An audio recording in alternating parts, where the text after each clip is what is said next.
डर के बिना बोले, माइक एकर द्वारा लिखित किताब का सारांश।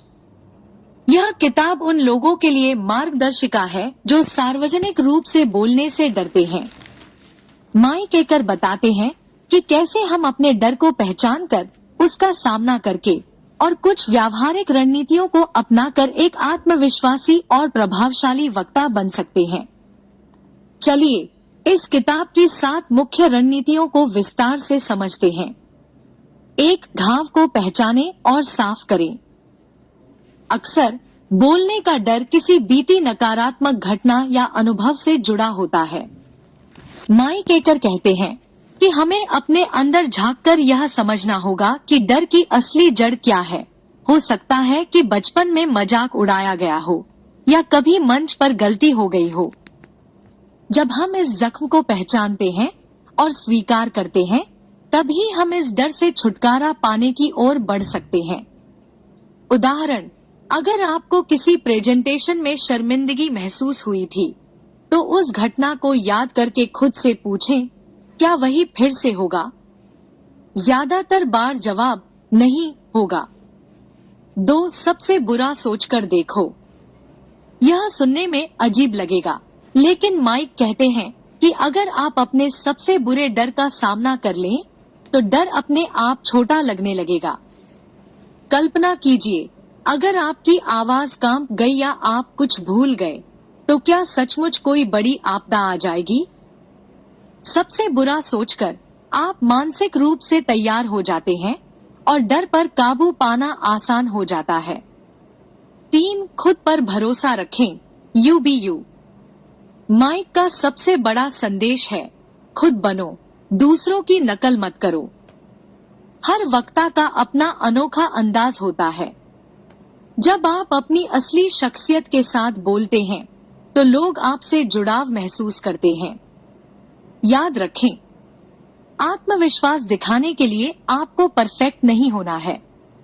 अपनी कमजोरियों को अपनाएं, इससे आप और प्रामाणिक लगेंगे। 4. एक से बात करो, भीड़ से नहीं। बड़ी भीड़ को देखकर डर लगना स्वाभाविक है। माइक सुझाव देते हैं कि अपनी बातचीत को व्यक्तिगत बनाइए। ऐसा महसूस कीजिए कि आप किसी एक इंसान से बात कर रहे हैं, पूरी भीड़ से नहीं। यह तकनीक आपको आरामदायक बनाएगी और आपकी बातचीत को अधिक स्वाभाविक और प्रभावी बनाएगी। टिप: जब आप मंच पर हों, तो हर बार किसी एक श्रोता से नजर मिलाकर बात करें। इससे जुड़ाव गहरा होगा और घबराहट कम होगी। 5. यह आपके बारे में नहीं है। माइक बताते हैं कि घबराहट अक्सर इसलिए होती है क्योंकि हम सोचते हैं, लोग मुझे जज करेंगे या अगर मैंने गलती कर दी तो। इस सोच को बदलने की जरूरत है। किताब में कहा गया है कि बोलना आपके बारे में नहीं, बल्कि आपके दर्शकों के लिए है। आप दर्शकों को कुछ देने आए हैं, ज्ञान, प्रेरणा या समाधान। जब आपका ध्यान खुद पर से हटकर श्रोताओं पर जाता है, तो घबराहट अपने आप कम हो जाती है। 6. अपनी ऊर्जा को ताकत में बदलें। डर लगने पर हमारा शरीर एड्रेनालिन रिलीज करता है। इससे दिल की धड़कन तेज हो जाती है, हाथ पांव ठंडे हो जाते हैं। माइक एकर कहते हैं कि इस ऊर्जा को डर मानकर नजरअंदाज मत करें, बल्कि इसे अपनी ताकत बनाएं। कैसे करें? अपने डर को जुनून में बदलें।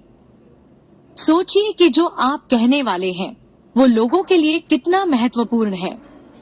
इस ऊर्जा का इस्तेमाल अपने शब्दों में जोश और प्रभाव लाने के लिए करें। 7. पल में जिएं, be in the moment. Mike का अंतिम मंत्र है, वर्तमान में रहें। अक्सर वक्ता भविष्य के डर, गलती हो जाएगी या अतीत की गलतियों, पिछली बार फेल हुआ था, में फंसे रहते हैं। इससे बचने के लिए श्रोताओं की प्रतिक्रिया पर ध्यान दें। खुद से बात करते रहना बंद करें, जैसे मैं अच्छा कर रहा हूं या नहीं। हर शब्द को महसूस करके बोलें, जैसे आप एक दोस्त से बात कर रहे हैं। निष्कर्ष: डर को ताकत बनाएं। स्पीक विद नो फियर, हमें यह सिखाती है कि डर से भागने की बजाय उसे अपनाकर और रणनीति के साथ उस पर काबू पाया जाए। जब हम अपनी कमजोरियों को स्वीकार करके अपनी असली आवाज में बोलते हैं, तभी हम एक प्रभावशाली वक्ता बन सकते हैं।